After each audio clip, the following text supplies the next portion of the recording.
সুপ্রিয় শিক্ষার্থীবৃন্দ, আসসালামু আলাইকুম। ডিগ্রি পাস প্রথম বর্ষ পরীক্ষা 2023, এখানে ভুলে 2022 লেখা হয়েছে এবং অনুষ্ঠিত হবে 2025। এখানে 24টা 25 হবে, তার মানে পরীক্ষা 2023, অনুষ্ঠিত হবে 2025। আজকের বিষয় স্বাধীন বাংলাদেশের অভ্যুদয়ের ইতিহাস। আমার চ্যানেল ইকোনমিক্স নিনজাসের পক্ষ থেকে সবাইকে স্বাগতম জানাচ্ছি। তোমরা ইমেইলের মাধ্যমে আমার সাথে যোগাযোগ করতে পারো। তো প্রথমেই তোমাদের পরীক্ষা শুরু হচ্ছে স্বাধীন বাংলাদেশের অভ্যুদয়ের ইতিহাস দিয়ে। তো তোমাদের মোট 10টি অধ্যায় রয়েছে এবং আজকে আমি খ বিভাগ এবং গ বিভাগের সাজেশনটি তোমাদের তৈরি করে দিচ্ছি। ওকে, যারা যারা চ্যানেলটি সাবস্ক্রাইব করনি তাদের অনুরোধ রইল যে চ্যানেলটি সাবস্ক্রাইব করার। তো প্রথম অধ্যায়ের খ বিভাগের প্রথম প্রশ্ন, বাংলাদেশের ভৌগোলিক অবস্থান বর্ণনা করো। সবগুলো প্রশ্ন ইম্পর্টেন্ট, কিন্তু যেগুলো স্টার মার্ক দেওয়া সেগুলো বেশি মাত্রায় ইম্পর্টেন্ট। তো প্রথম প্রশ্ন, বাংলাদেশের ভৌগোলিক অবস্থান বর্ণনা করো। 2 নম্বর প্রশ্ন, বাঙালি সংকর জাতি ব্যাখ্যা করো।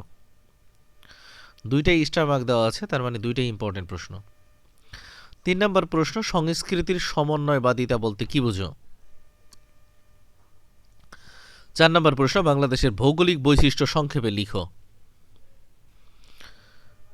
ওকে, এরপরে গ বিভাগে আমরা চলে যাব। গ বিভাগের প্রথম প্রশ্ন, বাংলাদেশের সমাজ ও জনগোষ্ঠীর উপর ভূপ্রকৃতির প্রভাব আলোচনা করো।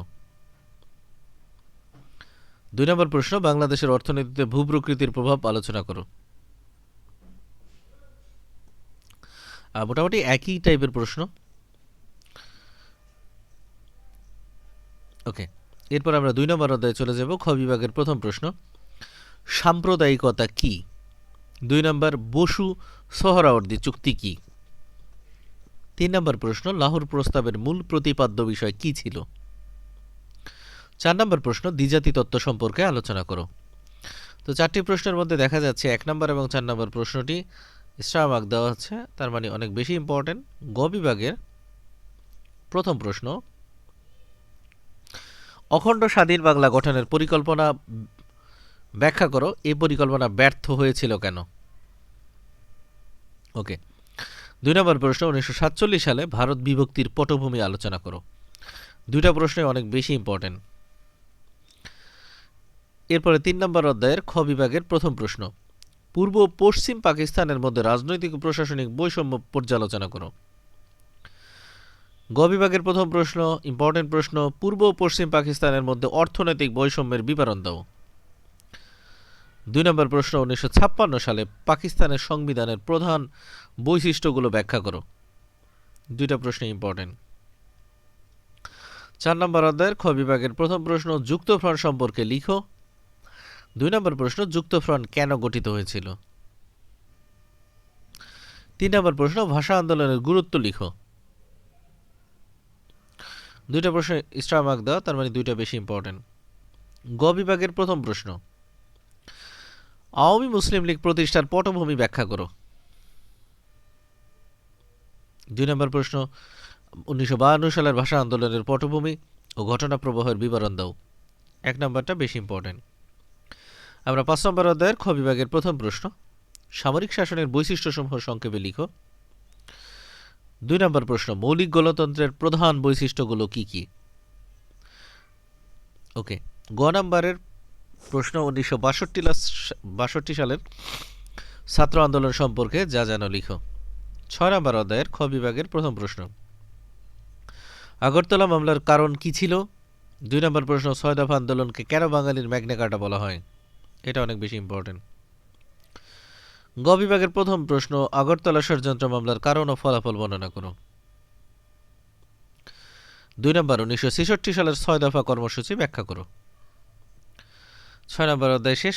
7 নম্বর অধ্যায়ের খ বিভাগের প্রথম প্রশ্ন, 1969 সালের গণ অভ্যুত্থানের গুরুত্ব সংক্ষেপে মূল্যায়ন করো। গ বিভাগের প্রথম প্রশ্ন, 1969 সালের গণ অভ্যুত্থানের কারণ ও তাৎপর্য পর্যালোচনা করো। 8 নম্বর অধ্যায়ের খ বিভাগের প্রথম প্রশ্ন, 1970 সালে নির্বাচনের ফলাফল লিখো।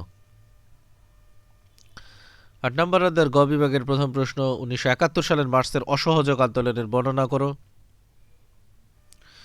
2 নাম্বার, স্বাধীন বাংলাদেশের অভ্যুদয়ে 1970 সালের নির্বাচন কি প্রভাব রেখেছিল? 2 নাম্বারটা বেশি ইম্পর্টেন্ট, 70 সালের নির্বাচন। আমরা নবম অধ্যায়ে চলে এসেছি। নবম অধ্যায়ের খ বিভাগের প্রথম প্রশ্ন, মুজিবনগর সরকার সম্পর্কে টিকা লিখো। 2 নম্বর প্রশ্ন, বঙ্গবন্ধুর 7ই মার্চের ঐতিহাসিক ভাষণ সম্পর্কে টিকা লিখো। 3 নম্বর প্রশ্ন, মুক্তিযুদ্ধে বুদ্ধিজীবী হত্যাকাণ্ডের উপর একটা টিকা লিখো। এই 3টা প্রশ্ন ইম্পর্টেন্ট, 1 আর 3 বেশি ইম্পর্টেন্ট। গ বিভাগের প্রথম প্রশ্ন, বাংলাদেশে মুক্তিযুদ্ধে ভারতের ভূমিকা আলোচনা করো। 2 নম্বর প্রশ্ন, বাংলাদেশ মুক্তিযুদ্ধে নারীর অবদান আলোচনা করো। 3 নম্বর প্রশ্ন, বঙ্গবন্ধুর 7ই মার্চের ঐতিহাসিক ভাষণের গুরুত্ব মূল্যায়ন করো। 4 নম্বর প্রশ্ন, বাংলাদেশের মুক্তিযুদ্ধে বঙ্গবন্ধু শেখ মুজিবুর রহমানের অবদান আলোচনা করো। যদিও বর্তমান সময়ের পার্সপেক্টিভে 4 নম্বর প্রশ্নটা একটু লেস ইম্পর্টেন্ট হয়ে গেছে। ওকে, এরপর আমাদের সর্বশেষ অধ্যায়, 10ম অধ্যায়ে ক বিভাগের প্রথম প্রশ্ন, বাকশাল কি?